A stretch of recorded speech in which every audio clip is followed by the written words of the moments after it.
salir hacia afuera, vamos a verificar que esté todo bien. Así cumplimos las dos funciones.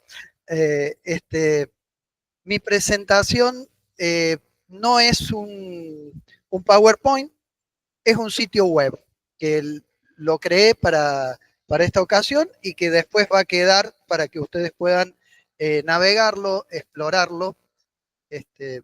Vamos a poner el cronómetro. Eh, es una presentación un tanto informal, ya que vamos a navegar por un sitio web eh, a distintos enlaces. ¿Qué es mundo atómico? Primero les hago una pregunta. ¿Cuántos conocen o conocían de la existencia de mundo atómico? Haya el profe, el doctor. Este, yo me enteré este año de mundo atómico en una clase. Yo estoy haciendo una especialización en gobierno y gestión de la universidad, en la Universidad Nacional de Patagonia Austral, y en una clase sobre ciencia y gestión de ciencia y técnica, una profe nos habló de mundo atómico y yo no conocía esta publicación eh, y la verdad que me resultó interesante. Mundo Atómico es una revista, una publicación del estilo de muy interesante, pero a mí me resultó más interesante. Era una revista que venía, cada número tenía 100 hojas, ¿sí? Con algo de publicidad, pero básicamente de divulgación científica y técnica. Mundo Atómico apareció entre los años 1950 y 1955. Se darán cuenta por qué los que saben de historia argentina. Y bueno, se editaron 23 números y el último número coincidió con el derrocamiento del gobierno de Perón. Eh, esta revista está digitalizada, ha sido digitalizada por un consorcio de universidades del conurbano, de 6 universidades del conurbano, y acá encontramos uno de los repositorios donde está Mundo Atómico, que es en la Universidad Nacional de José Clemente Paz. Acá nos habla sobre el proyecto. Acá vemos las universidades que conforman este consorcio, estas 6 universidades: Nacional de Hurlingham, Nacional de Avellaneda, de Quilmes, la Universidad Nacional de José Clemente Paz, la Universidad Nacional Arturo Jauretche y la Universidad Nacional de Moreno. Ellos conforman este consorcio con USUR y son los que se encargaron de la digitalización, consiguieron toda la colección de Mundo Atómico y la digitalizaron. Acá encontramos todas las revistas, ¿sí? Encontramos toda la colección, podemos entrar a cada una de ellas y explorarlas. Acá vemos cada artículo en PDF y después también está digitalizada en el Archivo Histórico de Revistas Argentinas, en AIRA. Acá hay otra digitalización, o sea, es la misma digitalización presentada de otra manera. Acá encontramos una presentación de la revista y un índice.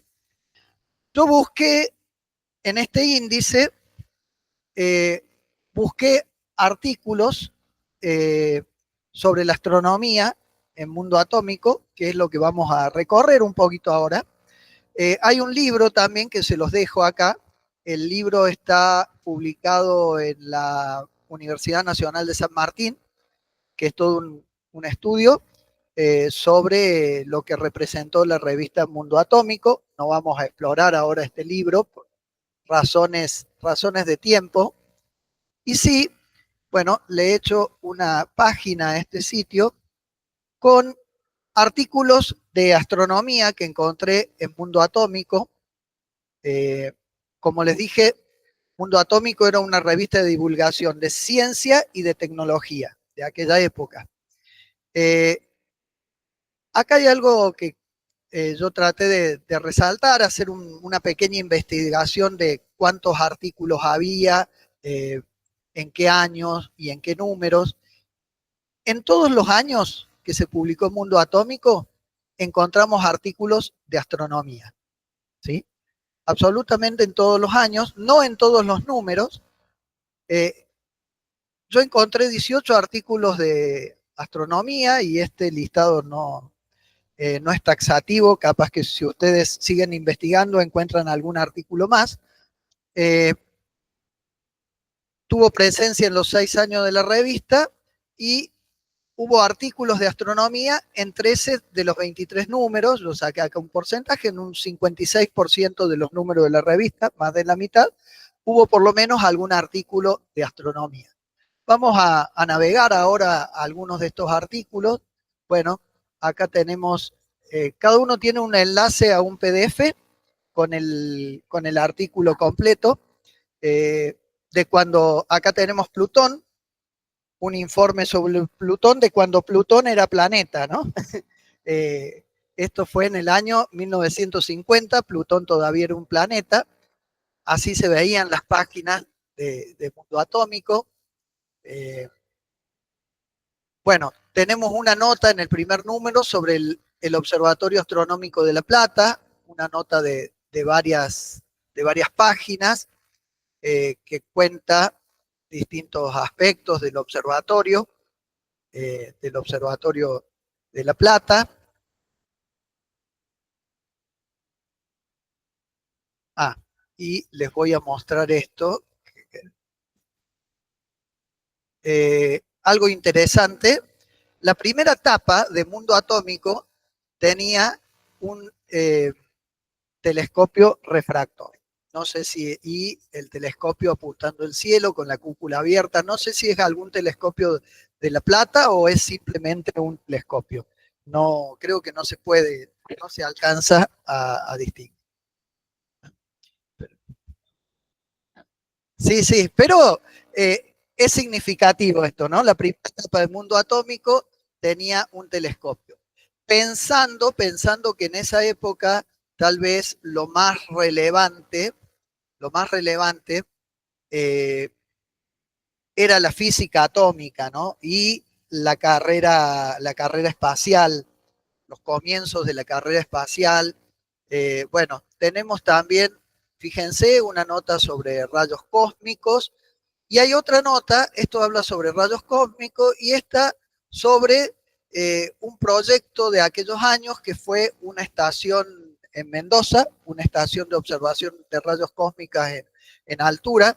Eh, bueno, tenemos una nota sobre el Observatorio Astronómico de Córdoba, Bosque Alegre, el Observatorio de Bosque Alegre, que ustedes van a visitar el jueves. Eh,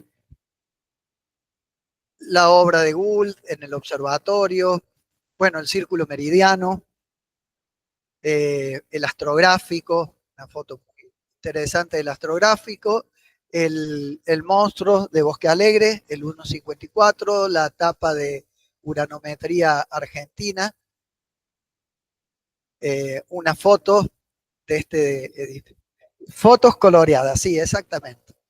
El taller de óptica, eh, y esa foto de Omega Centauri, es esa, ¿no? Sí, Omega Centauri, esa fue tomada en Bosque Alegre. El espectrógrafo, ese es el de Platzek, ¿no? Eh, bueno, vamos a seguir explorando a medida que tengamos tiempo, algunas notas más.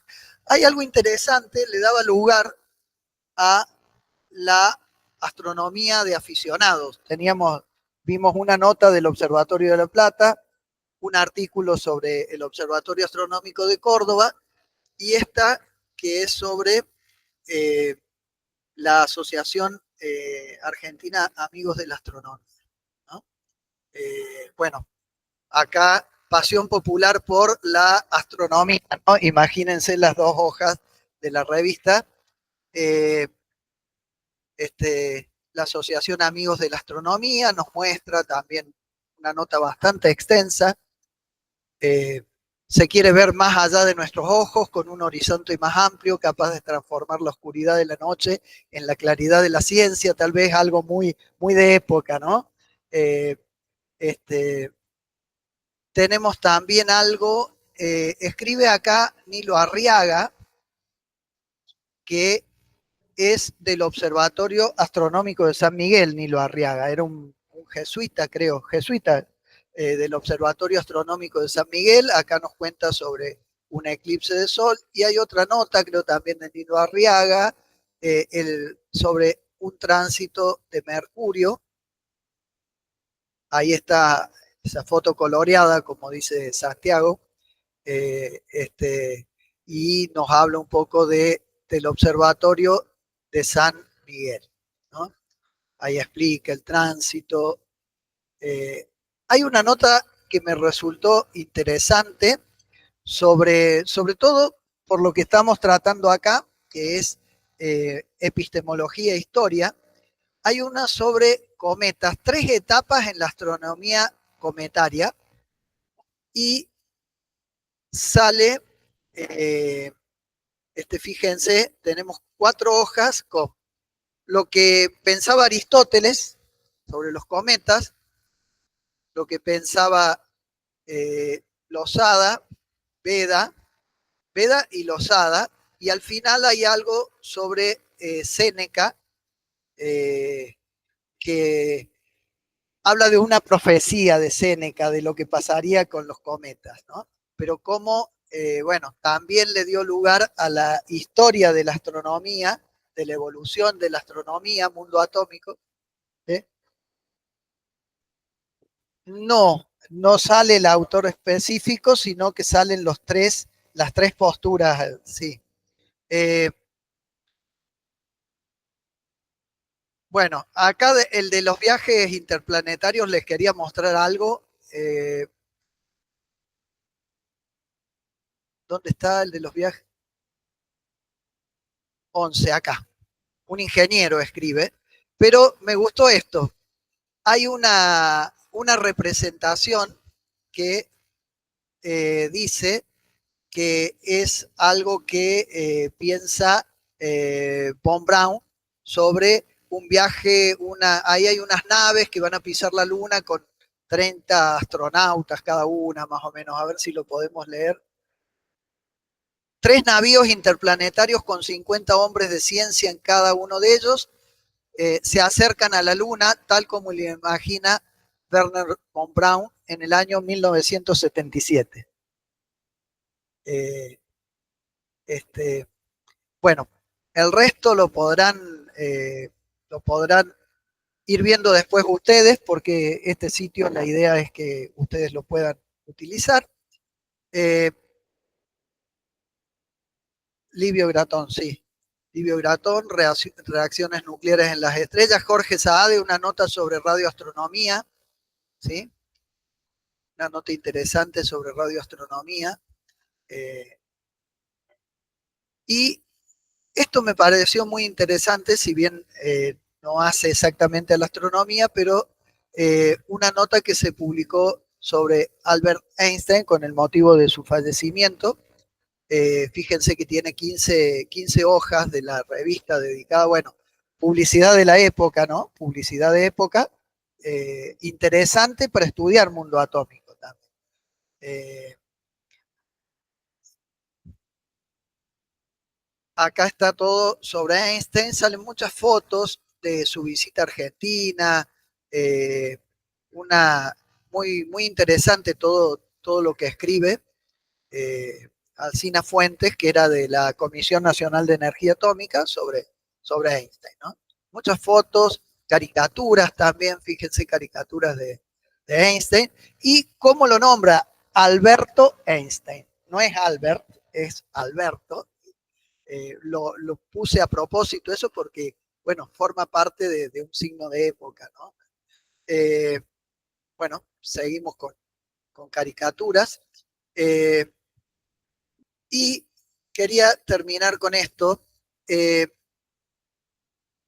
aquí en la página inicial hay, hay un video de YouTube sobre una muestra de la revista Mundo Atómico que se hizo en la UNPAS, en la Universidad Nacional de Clemente Paz, donde la mujer que expone, la doctora Alejandra Roca, creo que se me fue el nombre, Alejandra Roca, sí, la doctora Alejandra Roca, habla de que tal vez hubo números de mundo atómico, hubo números de mundo atómico eh, que posiblemente la gente quemó en el patio de la casa, ¿no?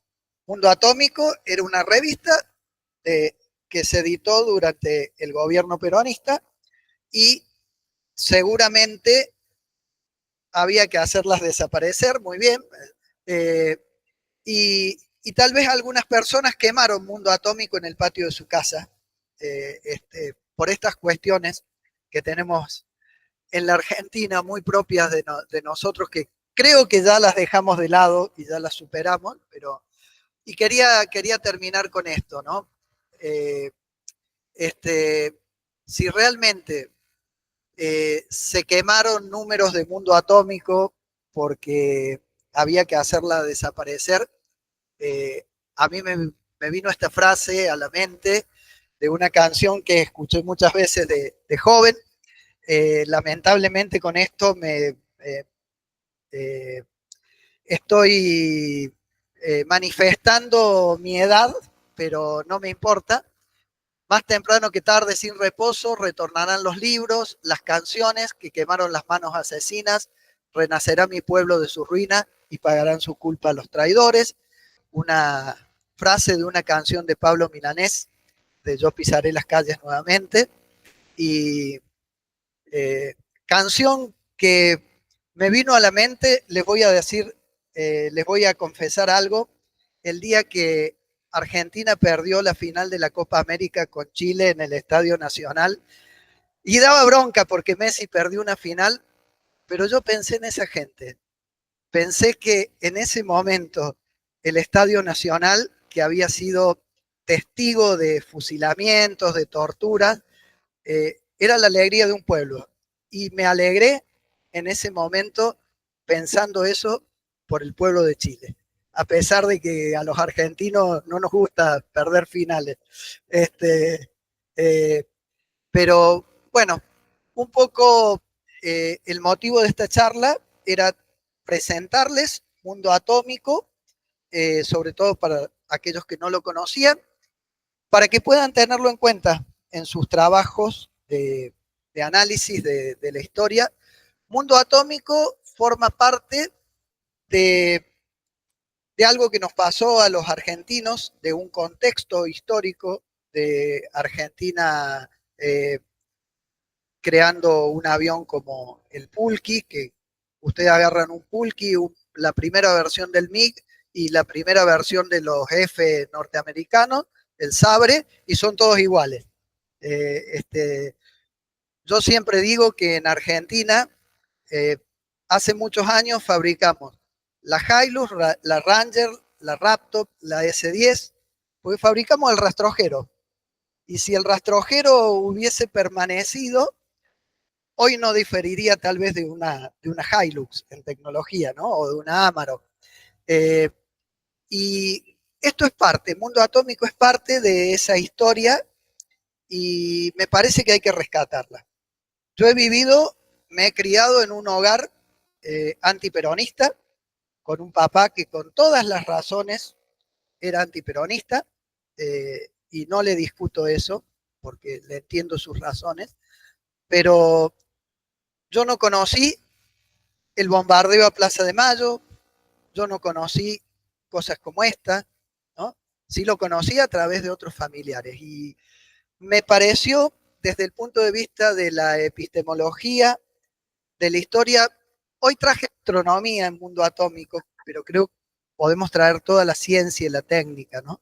La gratuidad universitaria, todas estas cuestiones que pasaron en este periodo de la historia, y ese era el fin de esta presentación. Espero que cada uno de ustedes pueda encontrarle mucho más utilidad que pueda explorarla, que pueda disfrutarla, criticarla. Hay una etapa donde sale Richter, ¿no? Creo que no es para nada algo para festejar, pero bueno, fue parte de esa época y tendremos que hacer la crítica correspondiente. Así que gracias y si tienen preguntas.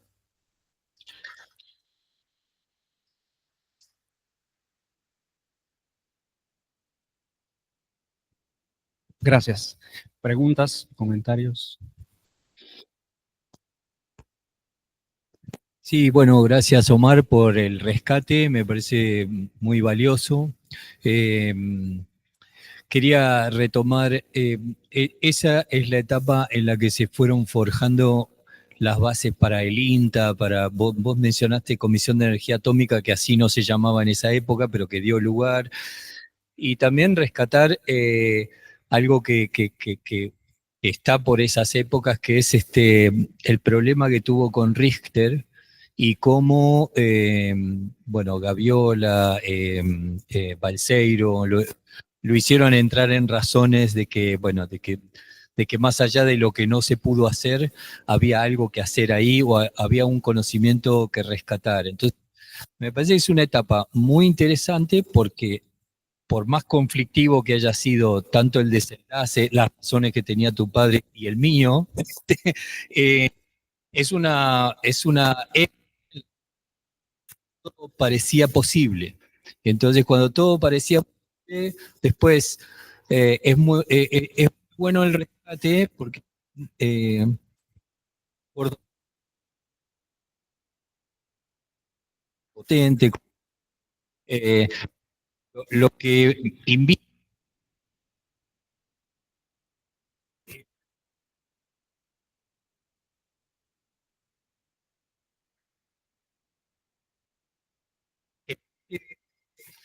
puede hacer más personas que se han tenido que ir antes de que las quemaran, etcétera, pero vos atómica, bueno, no quiero hacerme el argentinazo, pero digamos, hay una serie de cosas que perduran a pesar de el desfinanciamiento, a pesar de, entonces hay algo que está ahí latente, ¿no? Hay subidas y bajadas, aprobaciones para que las cosas sucedan, las cosas latentes. Entonces, un poco yo quería invitarte a una reflexión sobre qué penas que hace una cultura científico-tecnológica nacional, a pesar de que no es continuo el apoyo. ¿Qué pienso sobre que exista una cultura científico-tecnológica? Bueno, en parte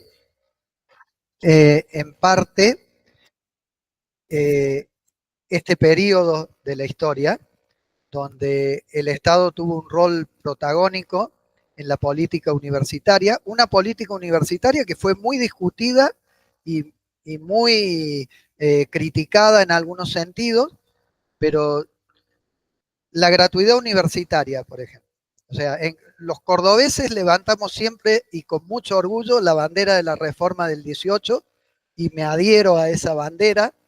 Sigo pensando que la educación es una obra de amor hacia los que aprenden. Eso está en el manifiesto liminar y eso los cordobeses lo levantamos como bandera. Pero la reforma no tuvo la gratuidad universitaria. La creación de la Universidad Tecnológica Nacional, ¿no? Que era una universidad que en su momento tal vez copiaba otro modelo, pero que era importante para nosotros. El rol del Estado invirtiendo, ¿no? Estados Unidos no fue a la Luna con un proyecto privado, ¿no? La podemos leer a Matsukato, que bien habla de estos temas, Estado emprendedor. Hubo un Estado emprendedor en aquel momento y creo que eso sentó las bases para la ciencia, la técnica, eh, también para los derechos sociales, ¿no? De la Constitución del 49, lo único que nos quedó es el 14 bis, y no es poco. Leemos el 14 bis y nos damos cuenta de ciertos principios que tenemos como nación, como sociedad, que hoy se combate eso, pero muchos lo tenemos como valor. Creo que este periodo de la historia fue importante, no fue el único, ¿no? No fue el único, pero sí fue muy importante. Después, qué sé yo, los 60 de la UBA también fueron un periodo de esplendor, de desarrollo científico, de la investigación. Bueno, es mi opinión personal, creo que da mucho más para el debate, pero los 60 de la UBA lo catapultaron a Varsavsky, que era otra persona con fuertes ideas sobre la ciencia, sobre la tecnología, el triángulo de Sábato. Tenemos una idea de ciencia y de tecnología, entre otras cosas porque tenemos una universidad gratuita, masiva, con todos los errores, con todos los defectos que tienen nuestras universidades, pero creo que son fuertes, y son fuertes dentro del entorno latinoamericano.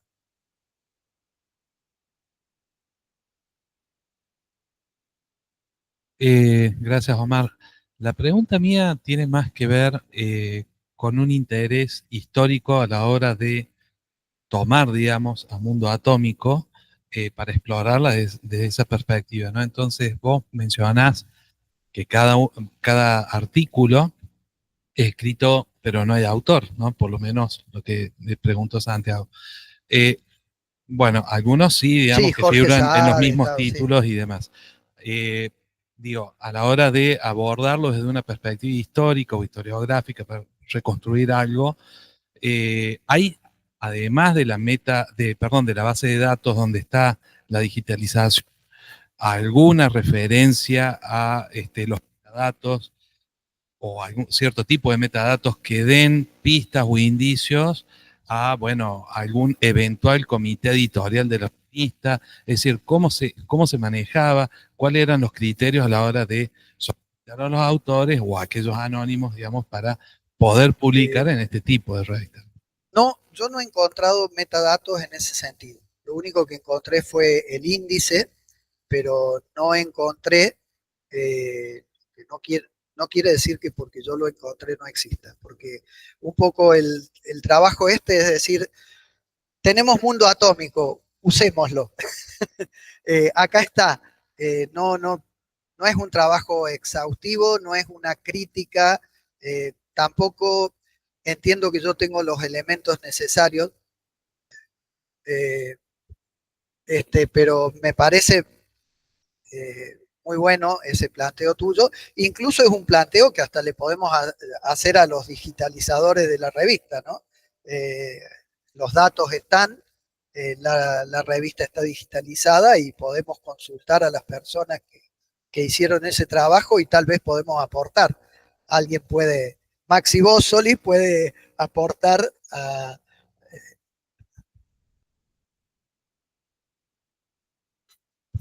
Hola, muy cortita. Me encantó porque me hizo recordar años, hace mejor que formación, pero revistas muy buenas. Argentina tuvo una etapa en la historia cultural que por ahí uno no la conoce. Por ejemplo, esta es una revista. Más allá era otra revista importante. Y cuánto te generaba en un adolescente de curiosidad, de imaginación, porque eran datos muy serios. Lo que me sorprende de esta revista, por lo que mostraste, es que el nivel que teníamos en Argentina era ese. Era gente que se preocupaba por hacer alguna difusión, ya sea ellos o quien fuere, digamos, tomando la pregunta anterior. Pero lo concreto es que estaba eso. O sea, eso se intentó después muchas veces en la historia argentina, con revistas a veces importadas, a veces eran locales. Ciencia Hoy fue uno de los últimos casos, ¿se acuerdan? ¿Y por qué no llegó al gran público? No llegó porque por ahí los artículos eran demasiado técnicos. Se le pedía la colaboración a un científico y a veces no lograba llegar a un público más amplio.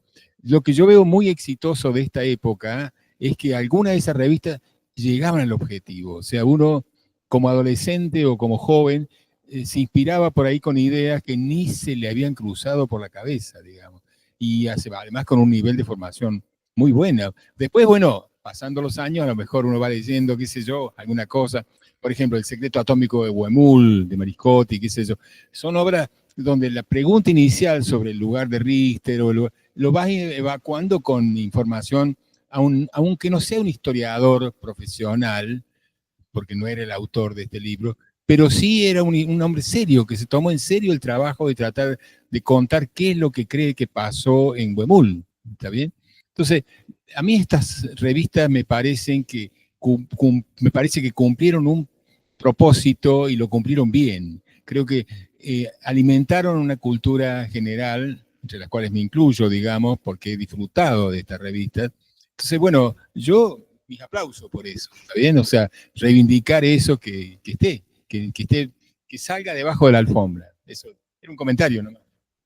Es la idea, que salga de abajo de la alfombra, sí. Pues bueno, creo que nos quedamos sin tiempo. Querías decir algo, pero no. Todo bien. Nos quedamos sin tiempo. Muchas gracias, Omar.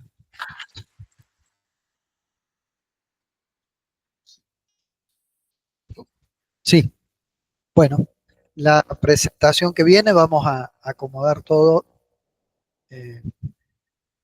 La presentación que viene es por internet y vamos a presentar,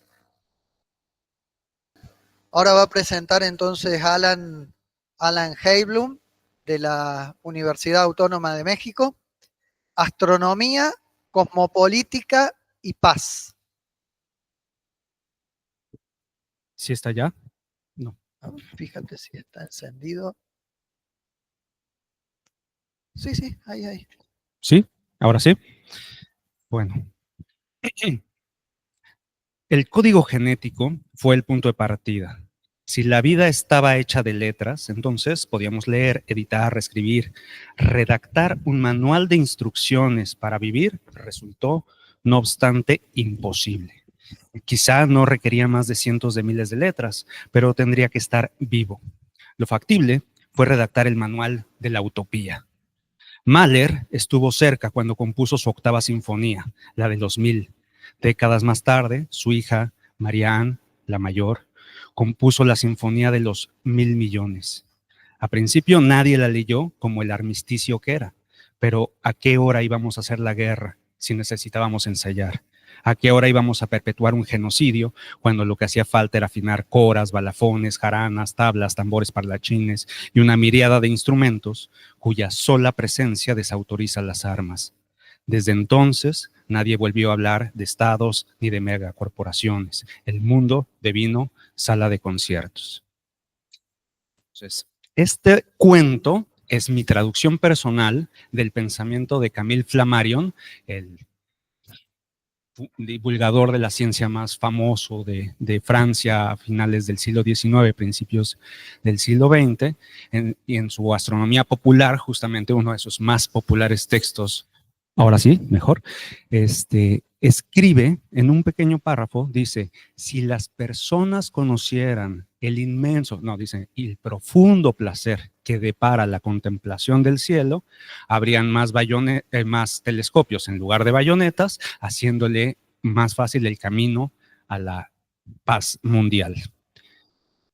Entonces, lo que yo quiero hacer con esta ponencia, que la pueden leer, pero no la voy a leer porque ya estamos cansados, es la última y porque mi intención es más bien provocar un diálogo, entonces voy a invertir 10 minutos y 20 para que discutamos, lo que analicé es por qué esto no funciona. ¿Por qué lo leemos y nos hace sentido que esté dicho? O sea, ¿por qué tiene una retórica tan racional y tan coherente? ¿Por qué motiva ciertas cosas importantes? ¿Y por qué aún así lo podemos descartar como algo ingenuo o algo que no es la solución para el genocidio que estamos viviendo hoy día? De eso se trata. Entonces les voy a poner como en el enlistado los insights que traigo para motivar la discusión y hacerla de manera armada. justo desarmada, y buscar con ustedes una solución a este enorme problema, ¿no? Estamos viviendo un genocidio en un momento en el que la razón humana, en el que todo parecería ser que tendríamos algo más que poder hacer, porque hay tanta esta sensación de estar tan sin nada, ¿no? Sin poder aportar y que la división entre conocimiento y la academia se siente inútil, etcétera. Entonces, el argumento es fuerte porque la astronomía, y esto es algo que podemos rastrear, siempre ha tenido este coqueteo con una imagen romántica, digamos, de que sacar lo mejor de nosotros, una suerte de inversión, ¿no? Lo mejor que tenemos está allí puesto en lo más alto del cielo, en la noche estrellada, ¿no? La noche estrellada motiva pensamientos profundos, ideas trascendentes, lo mejor de nosotros, ¿no? Al mismo tiempo, permite cosas muy puntuales, como por ejemplo, acuérdense este capítulo de Sagan, quien sería el Flammarion, ¿no? Después, el que nos tocó a nosotros, diciendo el discurso del pálido punto azul, ¿no? De cuando tenemos las imágenes del Voyager que voltea hacia la Tierra y diciendo todos nuestros problemas ocurren ahí, eso no nos lleva a podernos sentir que podemos hacer algo diferente, qué importan las divisiones, tú, yo, los odios, si todos estamos allí. La astronomía permite eso, voltear a los cielos permite eso. Entonces, ¿dónde falla? ¿Dónde falla la tesis de Flammarion? Insisto, voy a poner varias piezas, permítanme hacerlo de manera torpe porque no estoy leyendo, pero creo que es más fresco y es más claro pensar. Invitarlos a colaborar con esto y ver si encontramos juntos algo. Entonces, queda muy claro por qué se tiene que hacer. Hay un lugar retórico que siempre ha sido y siempre lo será, ¿no? Pero lo que es fuerte es el contradiscurso que es velado, ¿no? De alguna manera se dicen este tipo de cosas, pero no se repara en que la calidad del cielo cada vez es peor, ¿no? O sea, lugares donde se puede ver de hecho el cielo es difícil porque la contaminación lumínica es terrible, es menos grave que la contaminación sonora, pero igual de horrible. Y sí hay algo que no responde a nuestra época. Hoy es difícil convencer a alguien que con un telescopio podría bastar para tener ahí una panacea y desarmarlo, etcétera. Como que el telescopio se vuelve un objeto ya muy quieto y muy lento para los tiempos raudos que vivimos. Entonces hay que retrabajar la propuesta de Flammarion a muchos niveles si queremos hacerla sensible.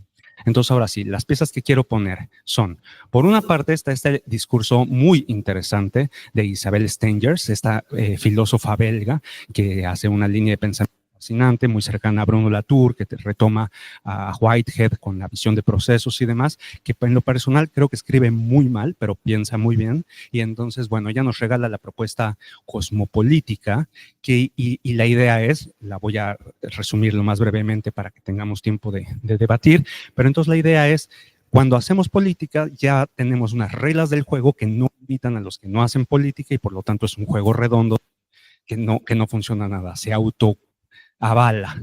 Entonces, una verdadera política del cosmos tiene que incluir a aquellos que no quieren saber nada de política, que no están dispuestos a negociar como se creen que se hacen las negociaciones, etcétera. Entonces, ella lo pone en multitud de casos. Imagínense el que quieran. Se va a poner un observatorio. Si tú pones un observatorio, entonces estás poniéndolo arriba de un monte que para esta comunidad de pueblos originarios es un monte sagrado y entonces estás haciendo algo que no es justo, es una intervención innecesaria para ellos, pero desde tu punto de vista científico occidental es una maravilla porque vas a poder hacer una serie de contribuciones. ¿Cómo se discute eso? Vas a imponer la política que hacen ellos, la política que hacen aquellos otros, ¿cómo se hace? Entonces es una política desde el cosmos, desde todos los lugares. Entonces lo que dice Isabel Stengers, más para reducir, es como nunca vamos a hacer una verdadera cosmopolítica si vamos apresurados con la agenda que ya traemos y ese discurso que se autoavala. Necesitamos, por ejemplo, la figura de un idiota, criatura de Dostoyevsky, alguien que hace que las cosas ya no se articulan como se articulaban antes, y entonces este idiota hace que se ralentiza. Y entonces en ese ralentamiento caben otros. Y entonces ahí hay posibilidades como, por ejemplo, el lema zapatista, un mundo donde quepan muchos mundos, etcétera. Se vuelve a abrir el escenario para a discutir. Entonces, esa es la primera pieza que quiero poner para jugar. Una segunda pieza que quiero poner es esta que sale las neurociencias cognitivas, en particular esta autora que le fue muy bien con sus libros sobre el cerebro, la historia secreta del cerebro, Lisa Feldman Barrett, que propone un concepto muy interesante que es, no lo propone ella, pero lo refina, del presupuesto corporal.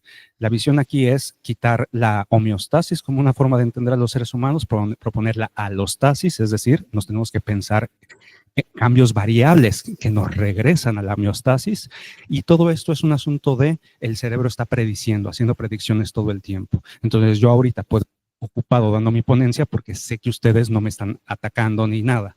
Hay un convenio de paz que me permite ponerme atención en otras partes, etcétera. Si yo ahorita tuviera hambre o algo, estaría pensando diferente. Maxi ya se encargó de que eso no pase y entonces podemos concentrarnos en lo que estoy diciendo, etcétera. No todo el tiempo el cerebro está haciendo una serie de predicciones del espacio, del entorno, que permite que nosotros funcionemos como funcionemos. Ahora, lo que es muy interesante del ser humano, que esto es, sí se dice, pero es lo que yo quiero realzar e insistir, es que curiosamente, a diferencia de tantísimas otras especies, para nuestro presupuesto corporal sí es importante el cosmos. Es muy importante para nuestro bienestar, por ejemplo, tener una noche estrellada. Cambia mucho el bienestar que sentimos cuando tenemos una contemplación del cielo, regresando a la primera cita de Flammarion. Es decir, las estrellas, lo distante, lo que sabemos, lo que no, las preguntas, el origen, etcétera. Este momento en el que te haces grandes preguntas sobre la historia del universo y demás, es parte de un bienestar humano, es parte de lo que sentimos que está bien. Estoy apuntando hacia formas de hacer posible la primera línea de Flammarion. Por último, quiero poner otra pieza para que juguemos, pero esta pieza necesita una motivación distinta. Entonces, a lo largo de mi trabajo en filosofía de la cosmología y demás, he estado el enorme problema de la noción de invertir hecho e hipótesis, ¿no? Es decir, celebrar antes de tiempo. Una comunidad que se casa con un modelo, que se casa con una teoría, que se casa con un resultado en vez de abrir líneas de investigación y demás, ¿no? Entonces, bueno, esta tradición que el cantar victoria antes de tiempo está hermosamente motivada en Macbeth, ¿no? Como este tipo que roba togas que no le sirven, etcétera. Lo hemos visto una y otra vez en videos de atletas que por celebrar antes de tiempo se caen antes de la línea, etcétera. Creo que esa es una metáfora interesante para hablar de nosotros mismos todo el tiempo. Hablamos de acuerdos de paz, hablamos de ahora de la del mundo. Estamos viviendo un genocidio hecho y derecho y no tenemos mayor herramientas como si estuviéramos en la infancia, etcétera, ¿no? Entonces, este problema, creo, esta es la tercera propuesta, es fértil si lo analizamos como esta cosa cultural de cantar victoria antes de tiempo. ¿Cómo se me ocurre hacer que la de Flammarion sea así? Está puesta en mi cuento, ¿no? En mi cuento, la hija que se le muere a Mahler no muere, o más bien sí muere, pero desde el otro hace una sinfonía para 1,000 millones. Si todos estuviéramos ahorita ocupados en el concierto que tenemos que dar al rato, no habría tiempo para matarnos. Y esa metáfora, esa analogía, lo da, entre otras cosas, la ciencia. Justamente sí estamos haciendo eso. Tenemos las grandes preguntas, el origen de la vida, el Big Bang, todo, que requieren el trabajo de todos. Si nos pensamos como una especie y nos pensamos como la especie tal cual, el Homo sapiens, el que quiere saber, el que sabe saber, etcétera, sí, si esa es nuestra misión, muy lentos en la aventura de lo que es el universo y hace falta un trabajo colectivo donde no queda tiempo para estar haciendo el destrozo de planeta que estamos haciendo. Entonces, ¿esto desde dónde se hace? O nuevamente, desde una ciencia tal, no. Tenemos que pensar los argumentos de la cosmopolítica. Tenemos que lograr un espacio en donde diferentes visiones. Esto se tiene que poder decir con sus enormes diferencias y lo que no se puede decir desde ciertas comunidades originales, pero todos y cada uno de nosotros en el proyecto humano. Yo le llamaría no es el proyecto humano y lo pondría en síntoma con una definición muy precisa, a usar bien las palabras. Cuando vemos actos de deshumanización, cuando vemos actos inhumanos, tenemos términos técnicos como genocidio, ahí tenemos una línea de qué no hacer, qué no cruzar.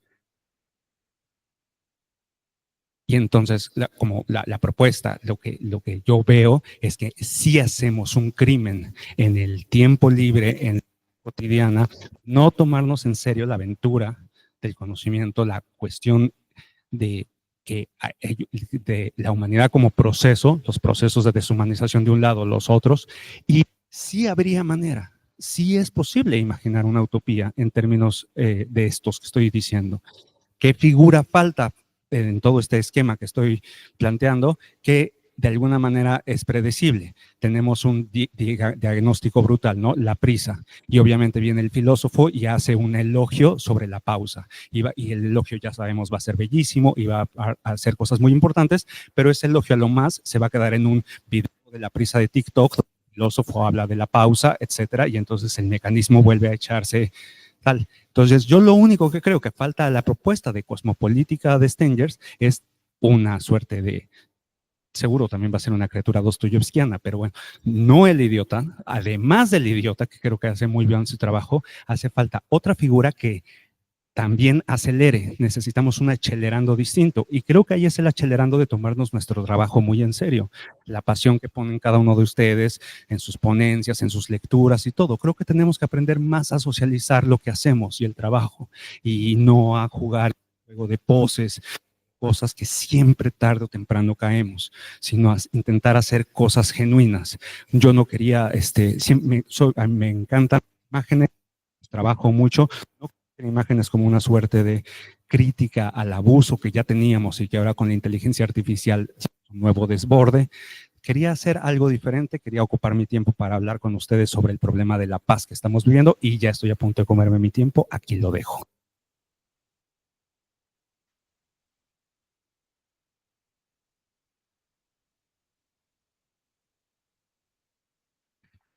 ¿Preguntas?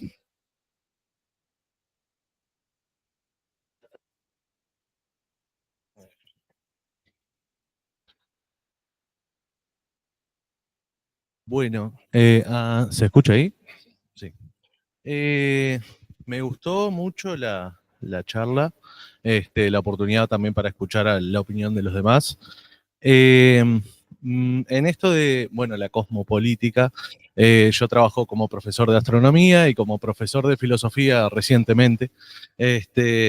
Y es algo que discuto siempre con mis estudiantes, y en astronomía termino hablando de filosofía, y en filosofía a veces me voy para el lado astronómico. Hay que colonizar un poco, que el conocimiento es uno solo.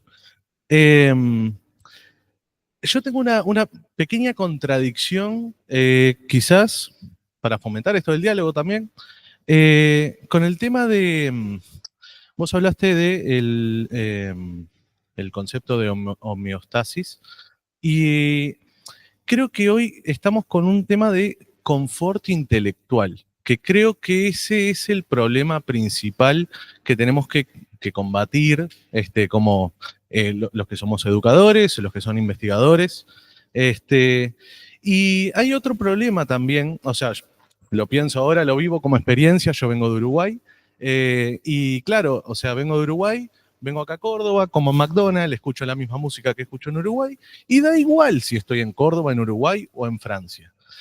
Porque la realidad es que estamos, hay una cierta autopista de confort, en donde, bueno, no me cuestiono nada, voy a los lugares que conozco, que disfruto, que ya sé que la voy a pasar bien.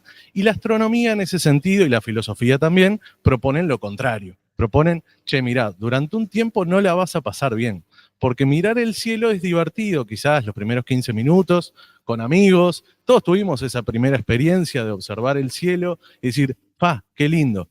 Pero un ratito después de que pasa ese asombro inicial, empiezan las preguntas existenciales, empieza el vacío de sentido. Y para eso hay que estar fuerte, quizás intelectualmente, y quizás también fuerte anímicamente, para emprender esa batalla en busca del sentido, en busca del conocimiento, a lo cual también tenemos al costado la opción B, que es, bueno, me pongo un video de 10 minutos de YouTube qué es el sistema solar, el universo y fin, y ya está. Entonces, creo que esa es la batalla cultural que tenemos que quizás dar para trabajar sobre el concepto este de cosmopolítica. ¿Bien? Pensaba eso nomás.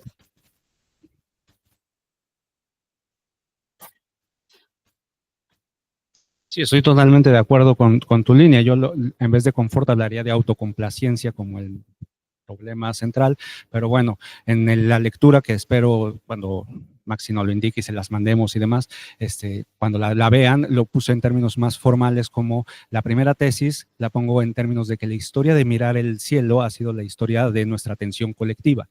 Y cuando nosotros tenemos un cielo sepultado por diferentes razones, también está sepultada nuestra atención colectiva. Y eso es básicamente la epidemia que estamos viendo, que responde a estas, que además sabemos tienen un correlato neurológico hiperpreciso de rutas hormonales y de otras cosas que se disparan de una manera y de otra y que siempre juegan en contra de cosas de difícil arranque y larga trayectoria y buen regusto, etcétera. Pero yo creo que justo como tú lo pones, si seguimos trabajando la diferencia en exaltarla, en vivirla, en encontrar lo que es, lo que la hace, lo que la mueve y aprendemos a salirnos de esas trampas de recompensa rápida, hay mucho que va a pasar. Y la verdad es que por lo general ocurre. La gente que estudia literatura deja de leer ciertas cosas y lee otras. La gente que estudia comida deja de comer ciertas cosas y come otras. Entonces sí es una cosa de ayudarnos. No todo el mundo puede estudiar todo, pero sí todos podríamos salirnos de ese circuito de basura que es el que se antepone vía un comercio y un mercado que sabemos lo perverso que es. Entonces sí creo que podemos hacer cosas puntuales si las socializamos mejor.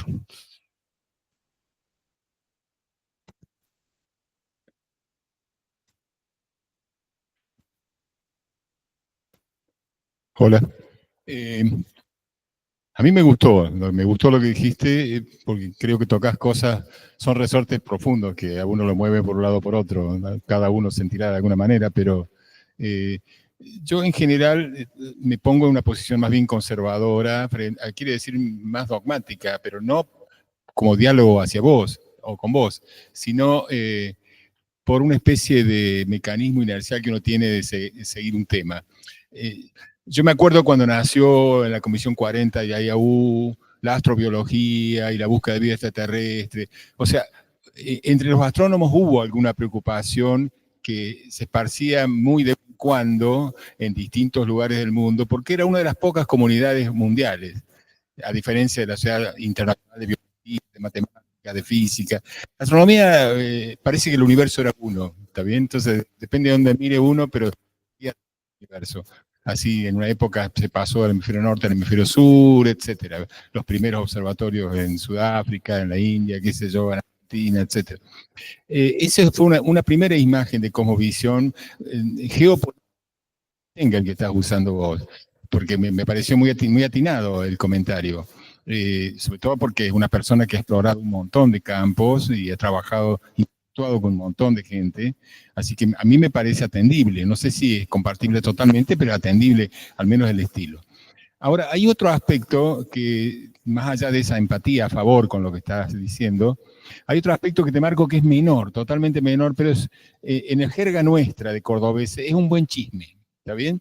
O sea, un comentario casi sin valor, pero vos sabés que acá en una pieza que el observatorio tenía de depósito de cosas viejas, donde los astrónomos tiraban aquello que no les interesaba leer, etc., había algunas cartas de Flammarion, aunque te parezca raro.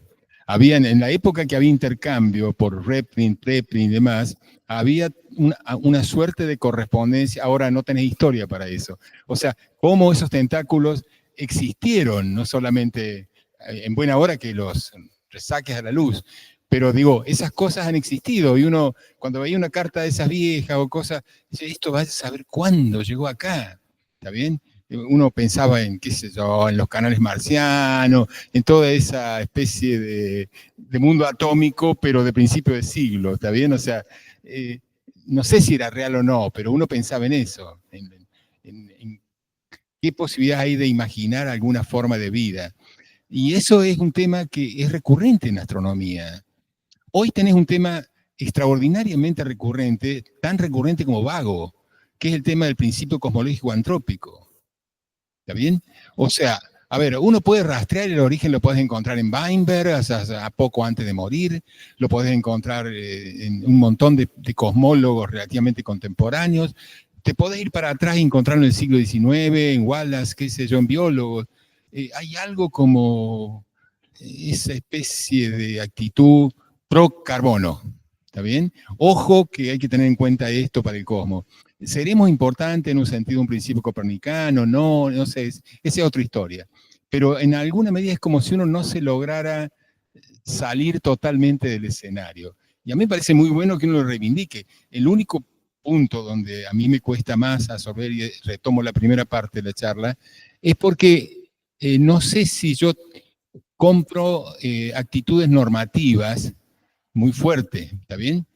Soy muy lento para tomar una actitud normativa a nivel de una especie de predicador, cuando uno larga una máxima, porque uno la cree, es genuino con eso. Ahora no sé si hay ambientes o no, no sé. No sé si no te digo que no está en este lugar, claro que bienvenido, pero por ahí es como si uno estuviera en falsa escuadra, ¿está bien? O sea, es como me estás obligando a salirme de mi confort, un poco lo que se dijo hace un rato. Eso es lo que te quería decir. La única cosa de valor que te he dicho es esto de que hubo contacto entre Flammarion y no tanto de Stenberg, porque Stenberg fue alguien que se leyó, pero por vía lateral acá en el observatorio. Yo me acuerdo en la época que salió el libro con Prigogine, todas esas cosas, digamos, era leído, había gente no docentes que lo leían, ¿está bien? Entró, había cultura de eso, pero después no sé, yo no sigo ahora con esta institución, así que no sé. Pero esto de Flammarion sí, porque inclusive en un cambalache de aquí de Córdoba yo conseguí la historia del cielo, todas esas obras, las obras clásicas, todas páginas amarillas, me costaron 2 centavos cada una, porque claro, era un desperdicio. Y bueno, y uno encuentra joyas en eso. Perdón, eso era todo.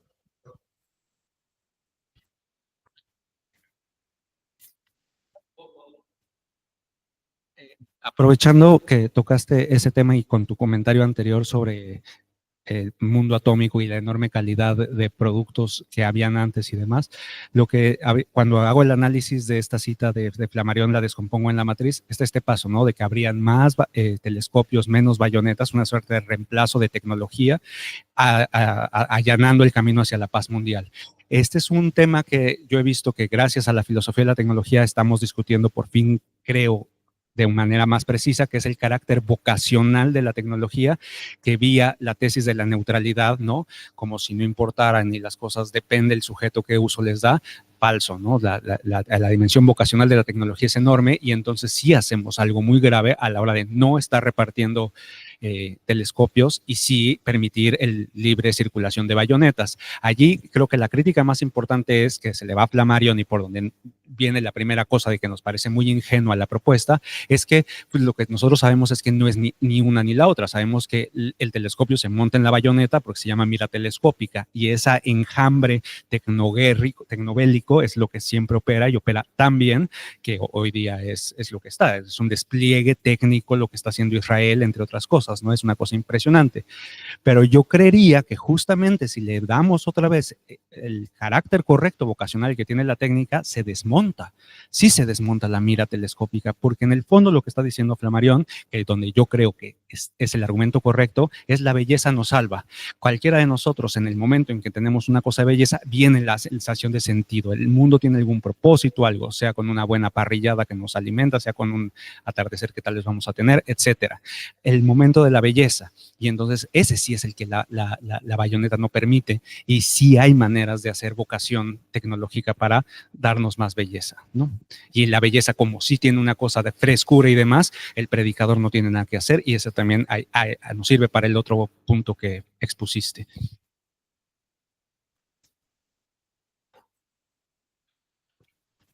Gracias. Alan, cierto. Alan, gracias por la presentación, por la provocación. Yo al escucharte, si entiendo bien el espíritu que hay detrás de la idea de Flammarion, ¿no? Que es esta idea de, bueno, si nos dedicamos a la belleza, si nos dedicamos a la belleza del conocimiento, no va a haber Armas, yo quisiera hacerte una pregunta, pues, o más bien, ¿qué piensas acerca de lo que voy a decir? Porque digamos que ese espíritu a mí me recuerda mucho, por ejemplo, como todo el espíritu que también tuvo toda la literatura de ciencia ficción, particularmente de los 50 a los 80, ¿no? De que si tenemos un gobierno de científicos o que si lo que dedican todos los ciudadanos es hacer ciencia y a explorar el universo, todo va a estar bien, ¿no? Y se crean estas suertes de utopías, pero, o sea, la pregunta que tengo, la inquietud que me genera esto, el miedo que me genera, es que particularmente pues hoy en día se está mirando mucho que justamente toda esta literatura que tenía ese espíritu de fondo es la literatura que que leyeron en su juventud y en su adolescencia, por ejemplo, los Tecnobros, ¿no? Entonces, cómo este mensaje de salvación, de prosperidad a través de la ciencia y de la tecnología, en algún momento también como que se le da la vuelta. Entonces, como volver sobre esta suerte de romantización de la ciencia, ¿no te parece que también puede haber una suerte de riesgo ahí, como también nos lo han mostrado ciertos episodios de la historia, ¿no? Me gustaría saber qué piensas al respecto.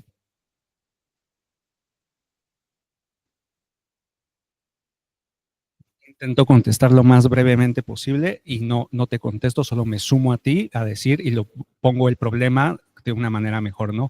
En el cuento, justo es ese, ¿no? O sea, detrás de todos los absolutismos, sistemas que vimos, etcétera, está la forma sinfónica. O sea, ¿no?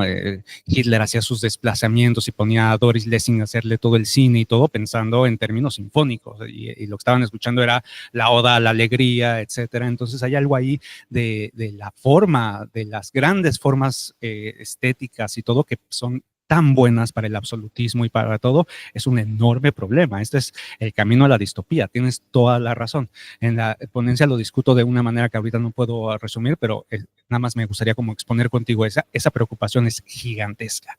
Es gigantesca, es yo creo que lo más difícil de toda esta respuesta, ¿no? En la camino a la belleza encontramos ciertos sistemas que nos terminan volviendo los que la aniquilan, ¿no? Como que es una receta.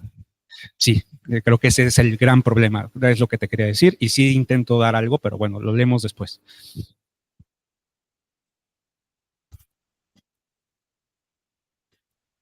Gracias. En esta relación entre sociedad, me vino a la cabeza una situación súper paradójica que es Chile, mi país, porque por un lado tú tienes un sistema universitario que es altamente orientado al rendimiento. Yo trabajo en la Universidad de Chile y se habla de productividad académica, nos miden bueno, todos los fondos son competitivos para los equipos, para todo, para la investigación, y nos miden, digamos, por los índices de impacto, digamos, trataron de poner en la Agencia Nacional de Investigación y Desarrollo una parte de extensión, duró un año o algo así, lo sacaron porque nadie tenía tiempo para hacer algo de ese tipo. Entonces, es un sistema que con el 0.6 del PIB que se invierte en ciencia y tecnología es súper orientado, muy orientado al rendimiento y demostrable, digamos, y ojalá aparecer en los rankings muy arriba. Pero por el otro lado, sí hay una disciplina científica que es efectivamente relacionada con la sociedad de la astronomía. O sea, en Chile un astrónomo es un personaje, hay astrónomos que son personajes públicos. O sea, yo digo, ¿en qué parte del mundo un astrónomo o astrónoma salen en las portadas de revistas tipo de farándula o que son imitados por un imitador en un festival como el Festival de Viña del Mar? O sea, es algo muy, muy extraordinario. Entonces, ¿qué es lo que ocurre con la astronomía? Tiene que ver con los observatorios astronómicos, evidentemente, ¿no? Es bastante obvio que están en los cielos, pero ¿cómo se ha inculcado esa idea de que la astronomía, a pesar de que la gente no la entiende muy bien o no sabe si tiene algún tipo digamos, que sea algo práctico, sirva de algo, ¿no es cierto? Porque no solamente la ciencia, sino que toda nuestra sociedad también está orientada sobre la idea del rendimiento en Chile, creo yo. Y sin embargo, los astrónomos han llegado a ser personajes populares. Hay la astronomía popular, o sea, se vende como algo turístico también. En el norte uno puede ir a hacer, y no solamente en el norte, observación astronómica, digamos, hay tours astronómicos. Entonces, sí, eso es lo paradójico, digamos, ese sistema universitario altamente, como dije, competitivo, coexiste con esa visión muy popular de la astronomía como algo importante, cuando fue el eclipse que se vio, ¿no es cierto? El astrónomo llenó un estadio completo con gente que quería escuchar hace unos años atrás sobre astronomía.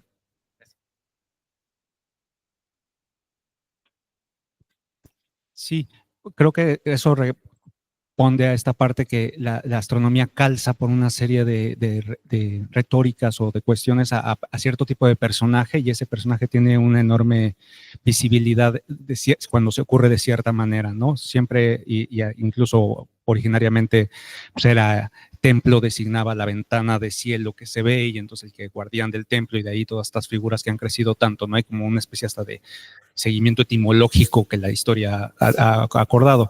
O sea, yo aquí lo que también creo que es lo interesante es que, y así es la línea de cierre de cómo está escrita mi ponencia, es de que le llamamos estrellas a las personas más famosas del mundo, pues es que es justo lo opuesto, ¿no? O sea, justo es lo que tenemos que dejar de hacer. O sea, es al revés. O sea, cuando tú estás viendo a las estrellas, dejan de tener ese foco que es el que hacemos. O sea, es justo, tenemos que hacer esa desarticulación, ¿no? No más la superestrella y regresar a las supernovas, ¿no? Bueno, Alan, gracias por el estímulo para la discusión. Voy a hacer algunos comentarios. Uno, un poco chistoso. Vos decías, no estaría funcionando. Bueno, imagínate si no hubiera existido Cosmos. Entonces uno podría decir, bueno, estaríamos todavía peor, porque la entrevista a Andruyan es imperdible respecto del objetivo pacifista y de desarme o de compensación de la Guerra Fría, ¿no? Entonces ahí me parece que hay un punto para hacer pie firme, porque eso en algún momento tuvo muy buenos resultados en el que vos estás añorando que vuelvan a ocurrir, o que nos estás invitando a pensar, y desató una ciencia ciudadana con el uso del protector de pantalla en el proyecto SETI. Entonces las personas estaban involucradas, que me parece que es el acelerador que vos estás preguntando pensar. Quiero retomar lo que decía Víctor, porque hay un equilibrio difícil entre no ser normativo y tener herramientas que ya te hacen normativo aunque no quisiera hacerlo, que es el diseño curricular, ¿no? Digamos, siempre tenés que decidir qué tiene que estar. Hoy Marta lo mencionó, yo me siento aludido porque saben que trabajo en diseño curricular en Ciudad de Buenos Aires, soy responsable. Bueno, en el diseño curricular también Santiago se tiene que sentir aludido porque ha estado una larga trayectoria de diseño curricular.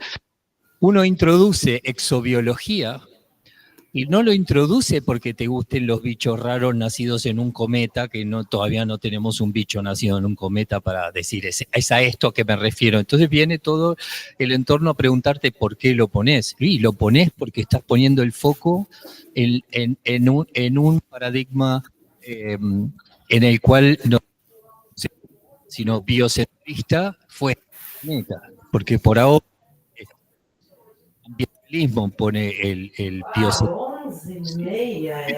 Entonces, lo que creo que nos podría dar una pista, vos decías, regalemos telescopios.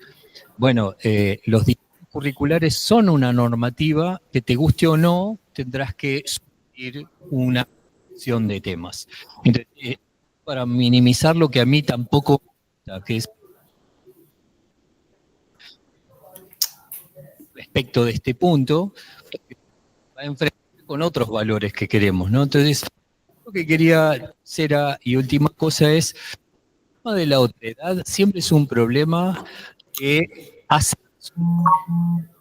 el polo de y el polo de atemorizarse, ¿no? Entonces, en esto Campana era un genio en decir que tenemos cada vez a descubrir que hay vida extraterrestre. Entonces la mitad del planeta tiene miedo, la otra mitad del planeta está festejando que no estamos solos, ¿no? Y como también decía Víctor, el principio tópico es: el universo está hecho para nosotros. ¿Cómo es que tiene que haber otra gente dando vueltas por ahí? Entonces, un poco el juego de la otredad, que es lo que falla en la guerra, digamos, es lo que falla en la aniquilación, de la otredad es cómo manejar esa tolerancia a ese otro inaccesible, ¿no? Entonces ahí aparece una parte que es la formación también curricular en ciencias sociales sobre la hermenéutica, sobre los motivos de la acción del ser humano. Entonces, me parece que herramientas, lo que pasa que hay un declive de lo que es el Estado en su último brazo, que es el escolar. La última vez que el Estado te dice lo que podés hacer o te invita a hacer algo, es tu último año de escuela. Después ya los demás. Entonces, bueno, ahí tenemos una oportunidad, quizás.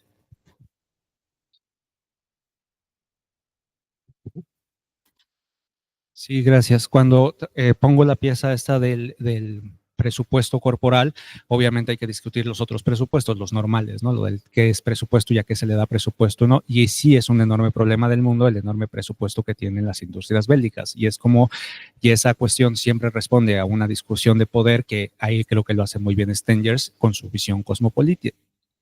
Esa es la que tenemos que desarticular, que ya no pueda ser tan fácil para las personas que están acostumbradas, que son las que negocian estas cosas, tener su claridad de poner las condiciones, cuáles son los temas. Ya no hay muchas razones para seguir pensando en términos bélicos en un planeta que está comprometido con crisis climáticas, etcétera, ¿no? Tendríamos que ya tener una manera de poder discutir diferente, pero estamos viéndolo como que todo lo que estoy diciendo es absolutamente falso, porque justo ahorita estamos viendo una guerra de lo más enconada con líneas totalmente ancestrales en términos de siempre, como si se pudiera dividir quién eres tú, quién soy yo y cuestiones, ¿no?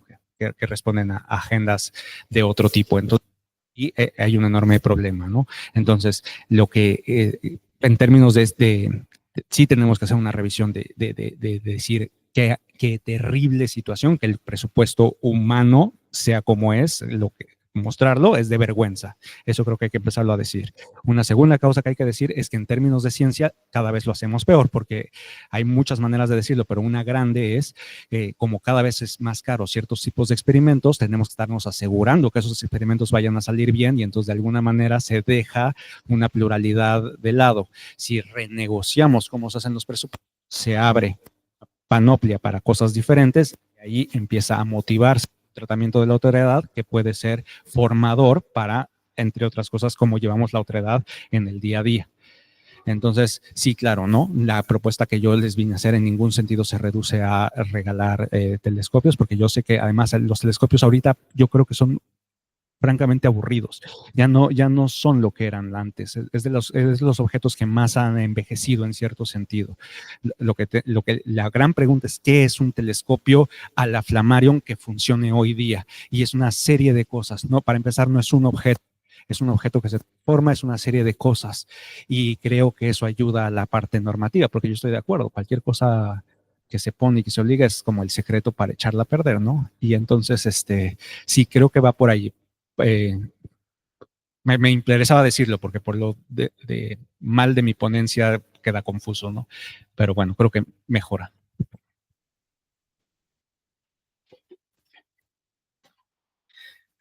Gracias, Alan. Mira, yo quiero nada más comentar un par de cosas con respecto justamente a esto de la otredad que comenta Hernán y a la cuestión de la belleza y de la admiración de la belleza, que eso pudiera de alguna manera inspirarnos y demás. Pero hace un mes hubo un asesinato en la escuela de mi hija. Ella estaba en la escuela cuando esto sucedió. Un chico que se autodenomina del grupo de Incel, esta corriente de jóvenes que se sienten célibes en contra de su voluntad y llegó a la escuela con la idea de matar al primer chico guapo con novia que encontrara y así lo hizo, ¿no? Una pareja estaba ahí tranquila comiendo gomitas y llegó el muchacho, lo acuchilló, lo mató. Desde entonces la escuela de mi hija sigue cerrada, las clases son por Zoom y Y la envidia, el coraje, lo que le provoca la belleza del otro y que no tiene este chico en sí y que es esta sensación compartida por un montón de muchachos que están compartiendo sus experiencias y se apoyan mutuamente y se dan ideas de cómo atacar el asunto, y es atacar la belleza, atacar eso que no tienen. Y que la respuesta de la escuela, bueno, en parte sí, vamos a poner más luminarias, vamos a hacer cosas, pero la escuela está cerrada desde hace más de un mes y resulta que mi hija tiene mes y medio de no socializar, de estar encerrada en la casa y de tener sus clases por Zoom, ¿no? Y que ya está hasta la gorra. La otra hija, clavada en el Instagram, sintiendo la envidia de estas chicas guapas que se le aparecen y se le aparecen y se le aparecen, con de pronto a presentar problemas de anorexia, ¿no? Nuevamente es esta cosa de esa belleza del otro que se te impone y a la que pareciera que no tienes acceso, ¿no? Y los medios por los cuales esto se está transmitiendo, ¿no? La falta de contacto social, de un ejemplo correcto respecto a lo que puede ser el otro, que puede ser gordo, que puede ser tonto, que puede ser no bien ilustrado, que la ciencia que les puede parecer inaccesible, lejana, que no es para ellos, ya sea el conocimiento porque se les está proporcionando a través de pantallas, que me parece tremendísimo, ¿no? Yo hace muchos años me dediqué como carrera a ser divulgadora y todo de lo que hablábamos en esa época era sacar la ciencia a las calles, socializar, y levantamos lo que es la Noche de las Estrellas, que ahora es un festival internacional, y voy a los festejos que se hacen una vez al año y de pronto me parece que ya son como una especie de aberración donde llega tantísima gente que el diálogo que se había propuesto que fuera más personal entre astrónomos y las personas, el público, termina convirtiéndose en una suerte de colas infinitas que tienes que hacer para ver 5 minutos un telescopio, asomarte y decir, se ve mejor a simple vista la luna, ¿no? Entonces, me encuentro ahora como justamente con esta problemática que en algún momento la veía yo lejana, como en la sociedad norteamericana, como allá en el Medio Oriente, y que de repente está en tu casa, en la escuela de tus hijos, en tu universidad, en aquellos festivales a los que habías trabajado, y que de repente se empieza todo a hacer una aberración de las cosas. No sé cómo vean ustedes esto, pero sí creo que es como muy importante la socialización, pero esta socialización no de masas, no de pantallas, no de miles de videos donde scrolleas y ya ni terminas de ver el video porque a los 2 minutos ya te dio flojera, ¿no? Sino de las conversaciones largas, profundas, donde se está uno mirando a los ojos, donde uno puede sentir las sensaciones, las sonrisas, la ironía, el chiste, las risas, incluso el contacto físico, como siento que estamos ahora precisamente, ¿no?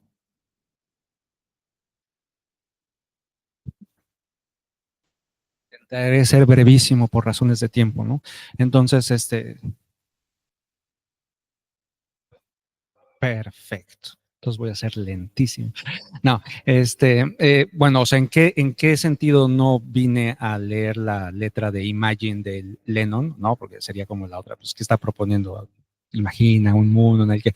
No, creo que el gran error de esa visión es que es una visión muy pasiva de la paz, ¿no? Muy poco activa, la paz como cese de conflicto, como cese de, como no guerra, no cosas, y creo que lo que tenemos que hacer es una visión constructiva de la paz, y la paz se construye y hay mucho conflicto en la paz, ¿no?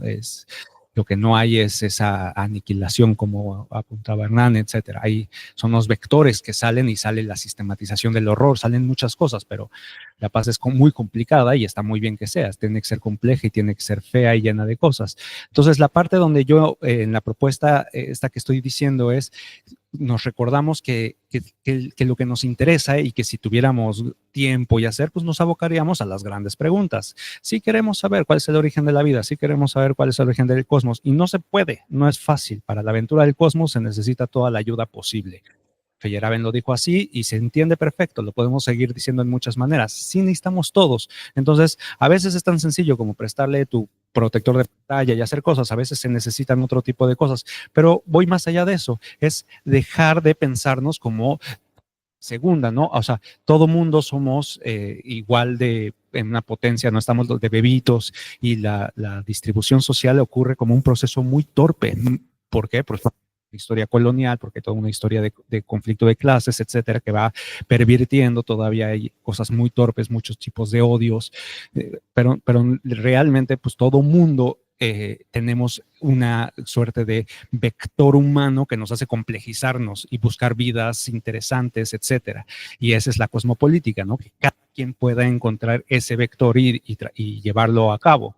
Entonces, sí, muchos pueblos originarios no les interesa el origen de la vida porque ya lo tienen resuelto, pues se los dice sus mitos cosmogónicos, etcétera. Pero hay otro tipo de preguntas ahí dentro que requieren de igual calado, y entonces son esas cuestiones últimas las que nos interpelan verdaderamente cuando pensamos que ya tenemos una vida que sí queremos, esas cosas que ocurren, que surgen, que acallamos vía todo un mundo frívolo de cosas que no son reales, que yo es a lo que le llamo estar sepultado, ¿no? El cielo quedó sepultado, entonces ya no hay cosas importantes, en serio creemos que es importante esto o aquello dentro del mundo humano, ¿no? Del mundo social, de las cosas que creemos. El cielo siempre tenía esa posibilidad, era hablar de algo que no era creado por nosotros.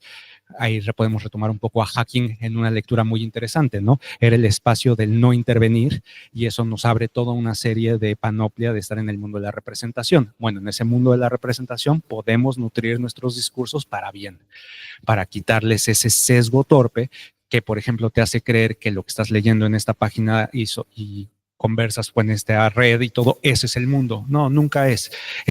Se hace, ¿no? Del caso horrible, si no estaba en ese momento consciente de que está flotando en una esfera que no sabemos por qué es así, y que vino de un disco de acreción que todavía no terminamos de entender exactamente cómo se forma, y que es heredero ¿no? de supernovas de otros tipos, y todo eso, no estaba pensando en nada de eso, su mundo sí se había reducido, y eso es lo que ya debemos de dejar de hacernos como seres humanos, ¿no? Dejar de reducir el mundo. Entonces sí, hagamos música, hagamos la ciencia, hagamos todas las cosas que son importantes, las que consideraríamos que le dedicaríamos nuestra vida si estuvieran las cosas bien. Y entonces es una paz completamente activa, ¿no? No hay tiempo de estar haciendo tonterías porque estás todo el tiempo pues, llenando Exceles, ni modo, sí, pues se necesitan, pero cuando tú sabes que tu proyecto vale la pena, no te pesa tanto. Siempre va a ser feo el Excel, por eso lo puse, ¿no? Como ejemplo de algo bien desprovisto de belleza, pero el proyecto último tiene tanta belleza que esas cosas se acobijan. Entonces, cuando nos recordamos que somos seres humanos, que tenemos una vida, etcétera, que estamos aquí, creo que se vuelve más serio todo. Y creo que eso es lo que debemos hacer con el discurso de poner los vectores acoplados, ¿no? Ver el cielo era eso, era acordarnos que estamos aquí y entonces hacer verosímil la propuesta de Flammarion. Van a haber más bayonetas, más telescopios, menos bayonetas, y vamos a... No llegue al 451.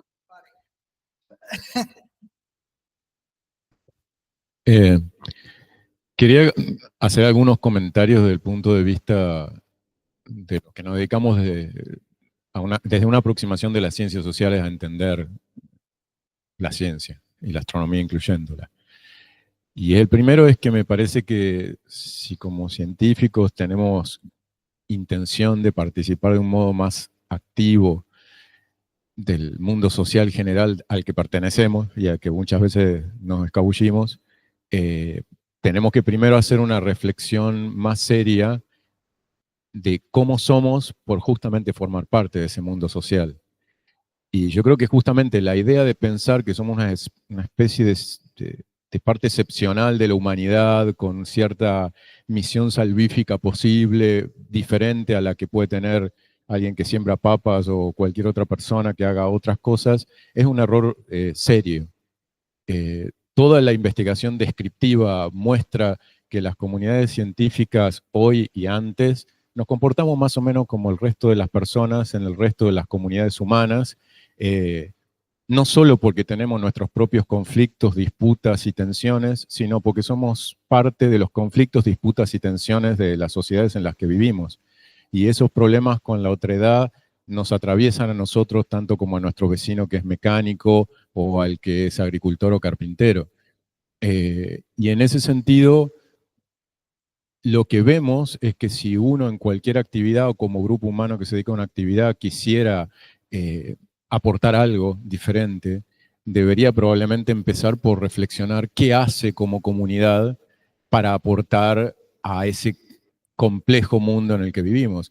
Y si uno mira nuestras prácticas como colectivo social, en general son bastante parecidas a la de una petrolera o una minera cada vez que tenemos que instalar un gran observatorio o cada vez que hay un conflicto de intereses con poblaciones locales.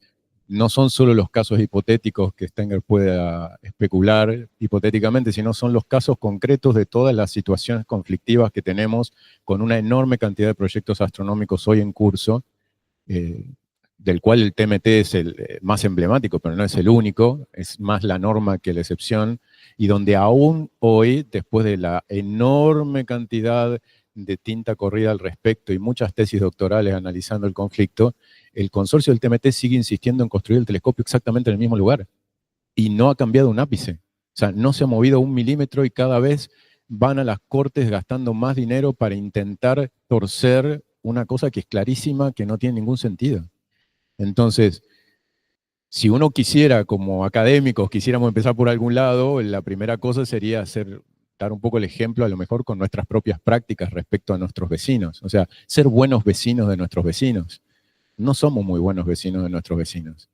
De hecho, incluso cuando nos preguntamos por el rol de la educación o el impacto que tenemos en la comunidad y cómo de pronto otros discursos ganan espacio, en 2018 se publicó la última y mayor encuesta de recepción pública de la ciencia en todo el mundo.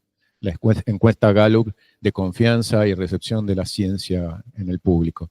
Una encuesta en 144 países, si no recuerdo mal, 144.000 entrevistados, o sea, una encuesta gigantesca.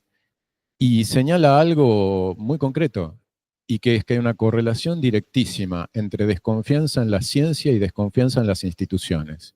Y que eso está asociado a no percibir beneficios en la vida personal y de nuestro círculo del trabajo científico, percibir complicidades con las estructuras del poder que nunca dan lugar a una autocrítica, y estar disconformes con la calidad de la educación científica en el mundo escolar. Y eso está correlacionado con la desigualdad económica, ni siquiera con la pobreza. La encuesta muestra clarísimamente una correlación con los estándares de desigualdad económica. Países con un PBI alto, pero con desigualdad económica, tienen altas tasas de desconfianza en la ciencia. Entonces, hay problemas a los que podemos atender muy a mano, ¿no? Para hacer nuestro aporte, que será uno más entre los aportes de otros colectivos. Y creo que esos problemas empiezan por conocernos mejor como sujetos sociales, conocer mejor cómo somos y cómo nos comportamos como colectivo, y procurar ser mejores vecinos de nuestros vecinos, tal vez.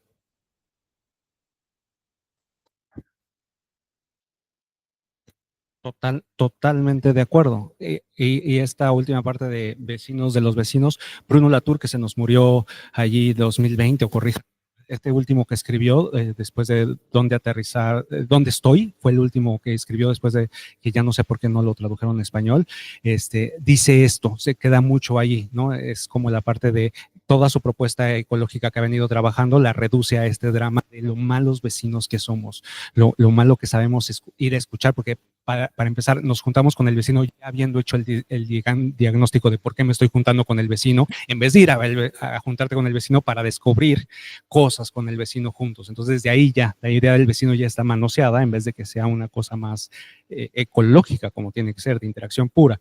Yo como lo estoy poniendo, y tal vez es ahí donde creíste que lo estaba diciendo de otra manera, es tomando el primer ejemplo que das, cuando tú dices alguien que está cosechando papas, sembrando, cosechando papas, el problema es que hoy día ya casi no hay personas cosechando papas, porque esa es una forma tradicional que se está perdiendo por una serie de bomba agroquímica que nos obliga a hacer las cosas de manera diferente. Entonces, personas que hagan papa para sí mismo es una cosa ya cada vez más extraña, ¿no? Y de dónde la haces y cómo la haces. Esos son el tipo de cosas que todavía tenemos que salvar. Que no cosechar papas sea lo que un mercado está obligando a hacer, cosechar papas, ¿no? Y ahí la importancia de entender lo que es tener bancos de semillas, las prácticas ancestrales, lugares que no se tocan, ¿no? Principio precautorio, tenemos que tener espacios que no toquemos como el resto del planeta, etcétera. Entonces, justo ese es el problema. 2020, lo vamos a recordar por la pandemia, pero realmente para mí es mucho más importante, fue el año en que todos los productos humanos, todo el peso antrópico desplazó las cuestiones naturales. Es allí. Exactamente, ahí es donde ya pasamos, ¿no? Que hay más plástico que peces, más concreto que vegetación, etcétera. Entonces, ese es el problema, ¿no? Que ya cruzamos bueno, eso en términos de tierras es impresionante la deuda que tenemos al futuro, ¿no? Entonces, sí, lo que hace falta es, por una parte, lo que yo creo es, tenemos que lograr, y retomando la primera contribución de él, encender las localidades, que las localidades sirvan sin que no se vean consumidas. Y para eso sí hay que poner una serie de discurso de este tipo de notas, este artículo tan bueno que está citando o este otro que estoy trayendo yo del 2020, sí son faros y sí los tenemos que escuchar. Y ya que los escuchamos, tenemos que convocar en una audiencia que es plural, donde no se leen esas cosas, pero tenemos que hacer el ejercicio de cosmopolítica al Stengers, ahí sí. Pero creo que compartimos exactamente la misma sensibilidad y nada más por como yo lo había expuesto, le estaba dando como un realce a una ciencia que no queremos otra vez que esa ciencia que tiene todos estos resabios colonizadores y demás, vuelva a tener ahora otra herramienta más para anteponerse a otros discursos. No, definitivo, y como tú lo pusiste, vuelve a ser el discurso mayéutico que todos sabíamos, ¿no? Conócete a ti mismo y vuelve a ser la cosa, ¿no? Porque en el fondo esas son las preguntas que nos motivan. Cuando estás ahí ya no hablándole a nadie, ¿cómo te presentas contigo mismo? Pues tienes que decirte algo fuerte, no puedes estarte citando autores a ti, ¿no? Nadie se cita autores en la meditación ahí marco-aurélica en la noche. No te citas autores, tienes que hablar de cosas que signifiquen, y por eso creo que aquí sí nos equivocamos mucho, porque sí jugamos un juego de autoría, de argumentos ad hominem y de cosas. Creo que sí deberíamos de hablar más, ¿no? De nuestras filosofías, de nuestra manera de intentar salir de para regresar a Kepler, que hablamos hace rato del Mysterium, pero en el Harmonice Mundi, Kepler lo explica, ¿no? El problema de todo es que la Tierra hace miseria, famine y después más miseria.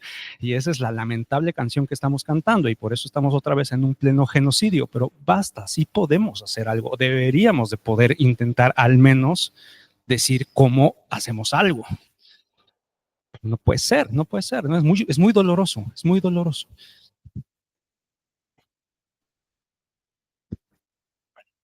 ¿No hay más preguntas? Estamos en tiempo. Nos despedimos. Gracias, Alan.